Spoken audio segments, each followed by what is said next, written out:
যে পৃথিবীটা আসলে কিছুই না। পৃথিবীর সবচেয়ে সেরা মানুষগুলো এই মাটির নিচে শুয়ে আছে। ওখানে আপনাকে খুবই তুচ্ছ মনে হবে তাদের সামনে। এই যে মানে বিভিন্ন জায়গায় গিয়ে আল্লাহকে চিনতে পাওয়া, এটা সবচেয়ে ভালো হয় হজ এবং উমরাতে গিয়ে। আল্লাহ পাক আমাদেরকে তৌফিক এনায়েত করুন, আমিন। তো এটা একটা আল্লাহকে পাওয়ার দোষ। যাদের হজ ফরজ হয়ে গেছে অবশ্যই হজ করে ফেলবেন, আর যাদের সামর্থ্য আছে তারা বেশি বেশি উমরা করবেন। নবী সাল্লাল্লাহু আলাইহি ওয়াসাল্লাম বলেছেন, এক হজ পরের হজের মধ্যে যত গুনাহ মাফ করিয়ে দেয়, এক উমরা পরের উমরার মধ্যে যত গুনাহ সেগুলোকে মাফ করিয়ে দেয়। আল্লাহ পাক আমাদেরকে এই আমলগুলো করার তৌফিক এনায়েত করুন। 6 নাম্বার বলছি জিকির। আল্লাহ পাকের জিকির বাড়াতে হবে। যে আল্লাহ পাকের জিকির যত বেশি করবে সে আল্লাহ পাকের মারিফত তত বেশি উপলব্ধি করবে, আল্লাহকে পাবে ইনশাআল্লাহ। আর এই জিকির করার জন্যে অজুও শর্ত নয়, জানেন? আল্লাহর জিকির করার জন্য কিন্তু অজু শর্ত নয়। আপনি মনে মনে চলতে ফিরতে অলওয়েজ সুবহানাল্লাহ, আলহামদুলিল্লাহ, আল্লাহু আকবার, লা ইলাহা ইল্লাল্লাহ, আস্তাগফিরুল্লাহ পড়তেই থাকতে পারেন। কষ্টের কিছু আছে? খালি জবান চলবে, খালি জবান চলবে। মাঠে কাজ করছেন, ওই যে লাঙল দিয়ে কাজ করছেন, সেচ দিচ্ছেন, আপনি পড়তে থাকবেন আস্তাগফিরুল্লাহ ওয়া আতুবু ইলাইহি, লা হাওলা ওয়ালা কুওয়াতা ইল্লা বিল্লাহ, সুবহানাল্লাহ, আলহামদুলিল্লাহ, লা ইলাহা ইল্লাল্লাহ, আল্লাহু আকবার। কোনো সমস্যা? কোনো সমস্যা নেই। রান্না বান্না করছে মেয়েরা, এটা করতে করতে পড়তে পারবে না? গাড়ি ড্রাইভ করছেন, ড্রাইভ করতে করতে আপনি পড়তে পারবেন লা ইলাহা ইল্লাল্লাহ ওয়াহদাহু লা শারীকা লাহু, লাহুল মুলকু ওয়া লাহুল হামদু ওয়া হুয়া আলা কুল্লি শাইইন কাদির। যে কোনো কাজ করতে করতেই ইল্লাল ইস্তিনজা, ইস্তিনজা বাদ দিয়ে। ইস্তিনজা কি জিনিস? প্রসাব পায়খানা। এই সময় এগুলো মুখ দিয়ে বলবেন না, দরকার নাই। আপনি এখানে এরপরে যে সময়গুলো আছে এগুলোতে আপনি জিকির বাড়াবেন। যে যত বেশি জিকির করবে তার কলব তত বেশি পরিচ্ছন্ন হবে। যার কলব যত পরিচ্ছন্ন আল্লাহর নূর তার কলবে তত বেশি আসবে, সে আল্লাহ পাকে তত কাছে পাবে ইনশাআল্লাহু আযজা ওয়া জাল। 7 নাম্বার দোয়া ইস্তেগফার বাড়িয়ে দেয়া। আল্লাহর কাছে বেশি বেশি দোয়া করতে হবে। দোয়া বাড়িয়ে দেন। দোয়ার জন্য হুজুর ডাকতে হবে না। দোয়ার জন্য আমাকে ডেকে বাসায় খাওয়ানোরও দরকার নেই। আপনার দোয়ার জন্য আপনি যথেষ্ট।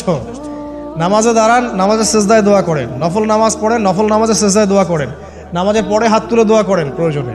নামাজে সালাম ফেরানোর আগে দোয়া করেন। যে কোনো ভালো কাজ করেছেন তারপর দোয়া করেন, ঠিক আছে? কোরআন তেলাওয়াত করলেন, দোয়া করেন। তাহাজ্জুদের ওয়াক্তে দোয়া করেন। বৃষ্টি পড়ছে তখন দোয়া করেন, ঠিক আছে? মানে দোয়া কবুলের মোমেন্ট, সময়গুলো, আজান হয়েছে, আজান ইকামতের মাঝখানে দোয়া করেন। এই যে এখন খুতবা হচ্ছে, এই সময় দোয়া করেন, দোয়া কবুল হবে। দিনী মজলিসে বসেছেন, দোয়া করেন। দোয়া করতে থাকেন মনে মনে। যত বেশি আপনি দোয়া করতে পারবেন আল্লাহর কাছে, ইনশাআল্লাহ আল্লাহকে আপনি তত কাছে পাবেন ইনশাআল্লাহ। এটা আল্লাহকে পাওয়ার অন্যতম মাধ্যম। এবং ইস্তেগফার, ইস্তেগফার মানে কি? তওবা করা। আস্তাগফিরুল্লাহাল্লাযী লা ইলাহা ইল্লা হুয়াল হাইয়ুল কাইয়ুম ওয়া আতুবু ইলাইহি। এটা বেশি বেশি পড়বেন। দিনে কমপক্ষে 70 বার বা 100 বার পড়ার চেষ্টা করবেন। আল্লাহ পাক তৌফিক দান করুন। কয়টা বলেছি ভাই? 7টা। আচ্ছা, 8 নাম্বার হচ্ছে সদকা করা। সদকা, দান সদাকা আল্লাহর কাছে খুব বেশি পছন্দের। দান সদকা করার জন্য সম্পদ লাগে না। আমার কথা শোনেন, দান সদকা করার জন্য সম্পদ লাগে না, কলিজা লাগে, মন লাগে। বহু বড় বড় মানুষ আছে দান সদকা করতে পারে না, কোটিপতি, যাকাত দেয় না, আছে না? আর বহু গরিব মানুষ ভ্যান চালায়, কৃষিকাজ করে, দেখবেন 100 টাকা দান করে দিল। মন থাকতে হয়, মন, কলিজা বড় থাকতে হয়। তো যাদের কলিজা বড়, মন বড়, তারা দান সদকা করতে পারবে ইনশাআল্লাহ। আর যার মন বড় সেখানেই তো আল্লাহ নূর আসবে। সংক্ষিপ্ত মনে সংকীর্ণ মন আল্লাহ নূর কোত্থেকে আসবে? কথা বুঝতে পারেন নাই? তো দান সদকা বাড়ান। আপনি 1 টাকা দান করেন, 5 টাকা দান করেন, হালাল রিজিক থেকে 1 টাকা দান করেন, সেটা আল্লাহর কাছে অনেক বেশি পছন্দের। একটা হাদিসে নবী সাল্লাল্লাহু আলাইহি ওয়াসাল্লাম বলেছেন, হালাল উপার্জন থেকে আল্লাহর বান্দারা যখন একটা খেজুরও দান করে, আল্লাহ পাক সেই একটা খেজুরকে আস্তে আস্তে বড় করতে থাকেন, বড় করতে থাকেন, বড় করতে থাকেন। এটা এক পর্যায়ে পাহাড়ের সমান হয়ে যায়। এবং কিয়ামতের মাঠে মানুষ তার দান এবং সাদাকার যে ছায়া, এই ছায়ার নিচে অবস্থান করবে। আপনার বিপদ হয়েছে, দান সদকা করেন, বিপদ দূর হয়ে যাবে ইনশাআল্লাহ। জটিল কোনো রোগ হয়েছে, কোনো ডাক্তার ট্রিটমেন্ট করতে পারছে না, সদকা করেন, রোগ ভালো হয়ে যেতে পারে ইনশাআল্লাহ। সদকার ব্যাপক ফজিলত আছে। সদাকা, দান সদাকা, দোয়া, এগুলো তাকদিরের যে বিপদ আপদগুলো আছে না, ঝুলে আছে, আমাদের তাকদিরে বিপদ আছে না অনেক, এগুলোকেও সরিয়ে দিতে পারে আল্লাহ। এই শক্তি আছে দোয়া এবং দান সদকার মধ্যে। আল্লাহ পাক আমাদেরকে বেশি বেশি সাদাকা করার তৌফিক দান করুন, আমিন। আর সাদাকা নফল না করতে পারলেও কমপক্ষে ফরজ যাকাতটুকু দিবেন। ফরজ যাকাতটুকু দিবেন, কারণ যাকাত, সদকা এবং ব্যবসা এগুলো হচ্ছে ইসলামিক অর্থনীতির মূল ভিত্তি, এর সাথে কৃষিকাজ। আর দুটো বলে শেষ করে দেই। 9 নম্বর হচ্ছে আমর বিল মারুফ এবং নাহি আনিল মুনকারের কাজ করা, মানে সৎ কাজের আদেশ করা, মানুষকে অসৎ কাজে নিষেধ করা। এই কাজটা যে যত বেশি করবে সে তত বড় ব্যবসায়ী। কারণ কি, আপনার দাওয়াতে, আপনার লেকচার শুনে, আপনার বই পড়ে, আপনার নসিহত শুনে যদি একটা মানুষও দিনের পথে ফিরে আসে, ওই একটা মানুষের সারা জীবনের যে নেক কাজ, এই সমস্ত নেক কাজের একটা অংশ আপনি পাবেন। আবার আপনি কাউকে অন্যায় থেকে বারণ করেছেন, আপনার দাওয়াত শুনে কেউ সিগারেট ছেড়ে দিয়েছে, মাদক ছেড়ে দিয়েছে, জেনা ছেড়ে দিয়েছে, পণ ছেড়ে দিয়েছে বা হারাম সুদ ছেড়ে দিয়েছে, ওই মানুষটা এখন সারা জীবন যত ভালো কাজ করবে এই পুরো ভালো কাজের একটা অংশ আপনি পাবেন ইনশাআল্লাহ। এর চেয়ে বড় কিন্তু কোনো ব্যবসা নাই। এই কাজটা করলে আল্লাহ পাকের রহমত নেমে আসে, আর এই কাজটা ছেড়ে দিলে আল্লাহ পাকের গজব নেমে আসবে। যখন মানুষ ন্যায়ের আদেশ এবং অন্যায় নিষেধ ছেড়ে দিবে, আল্লাহর গজব নেমে আসবে। আর মানুষ যত বেশি সৎ কাজে আদেশ করবে, অসৎ কাজে নিষেধ করবে, আল্লাহর রহমত তত কাছে আসবে ইনশাআল্লাহ, আল্লাহকে পাওয়া যাবে ইনশাআল্লাহ তাআলা।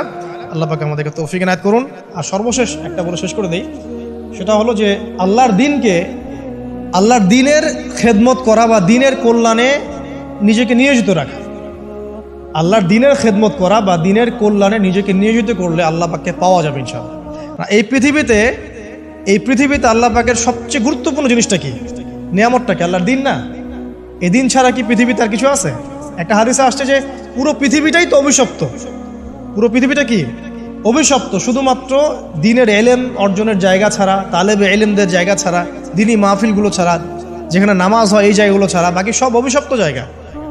তো এখানে পৃথিবীতে সবচেয়ে গুরুত্বপূর্ণ এবং ইম্পর্টেন্ট আল্লাহর কাছে প্রিয় জিনিসটা কি? আল্লাহর দিন। তো আল্লাহর সেই প্রিয় জিনিসটাকে যারা এগিয়ে নেওয়ার চেষ্টা করবে, সেই দিনের খেদমত করার চেষ্টা করবে, দিনের জন্য একটা মসজিদ করা, একটা মাদ্রাসা করা, হ্যাঁ, একটা ভালো কোনো প্রকল্প করার চেষ্টা করবে, আল্লাহ পাক কি তাদেরকে রক্ষণাবেক্ষণ করবেন না? আল্লাহ পাক তাদের অভিভাবক হবেন না? নিঃসন্দেহ হবেন ইনশাআল্লাহ। এবং ইনশাআল্লাহ তাআলা তারা পৃথিবীতেও সফল হবে, পরকালেও ইনশাআল্লাহ তাআলা সাফল্যের চাদর তাদেরকে আঁকড়ে ধরবে ইনশাআল্লাহ তাআলা। আল্লাহ রাব্বুল আলামিন আমরা সবাইকে এই দুনিয়াতে আল্লাহকে পাওয়ার তৌফিক দান করুন, এবং যে কাজগুলো করলে পরে আল্লাহকে পাওয়া যায় সেই কাজগুলো বেশি বেশি করে করার তৌফিক আল্লাহ পাক দান করুন। এবং পরকাল আল্লাহ রাব্বুল আলামিন আমাদের গুনাহগুলোকে মাফ করে আল্লাহর রহমতের চাদরে আমাদেরকে আবৃত করে নিন। আল্লাহুম্মা